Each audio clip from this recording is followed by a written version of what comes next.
অবশেষে কাটলো অনিশ্চয়তা। আইনি জটিলতার অবসান ঘটিয়ে আগামী 9 সেপ্টেম্বরই অনুষ্ঠিত হতে যাচ্ছে ঢাকা বিশ্ববিদ্যালয় কেন্দ্রীয় ছাত্র সংসদ অর্থাৎ ডাকসু নির্বাচন। একই সাথে নির্বাচনে প্রার্থী হতে কোনো বাধা রইল না ঐক্যবদ্ধ শিক্ষার্থী জোটের জিএস প্রার্থী শিবির নেতা SM ফরহাদের। 30টা কেস, ধর্ষণের কেস, 44টা যেগুলো সেগুলো ভুলে গেছেন। তিনি মন্তব্য করছেন আমাদের ছাত্রীবন্ধুদের নিয়ে সেবাদাসী।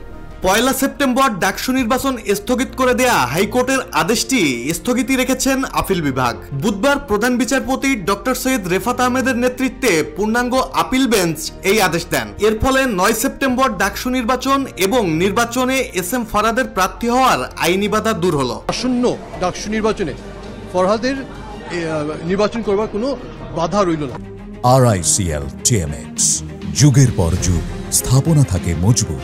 সম্প্রতি SM ফরহাদের প্রার্থিতা নিয়ে বৈধতা চ্যালেঞ্জ করে বাম জোটের প্রার্থী BM ফাহমিদ আলম একটি রিট দায়ের করেছিলেন। এ নিয়ে সোমবার শুনানি শেষে আগামী 30 অক্টোবর পর্যন্ত ডাকসু নির্বাচন স্থগিত করে হাইকোর্ট। কিন্তু সেই আদেশের মাত্র 45 মিনিট পরেই আপিল বিভাগের চেম্বার আদালত হাইকোর্টের রায় স্থগিত করে দেন। সবশেষে আপিল বিভাগ হাইকোর্টের দেয়া স্থগিতাদেশ স্থগিত করে রায় ঘোষণা করেছেন। নিষিদ্ধ সংগঠনের সাথে জড়িত ছিলেন না। আদালত আমাদের এই বক্তব্য গ্রহণ করেছেন। আপিল বিভাগের আজকের রায়ের পর ক্যাম্পাসে স্বস্তি ফিরে এসেছে।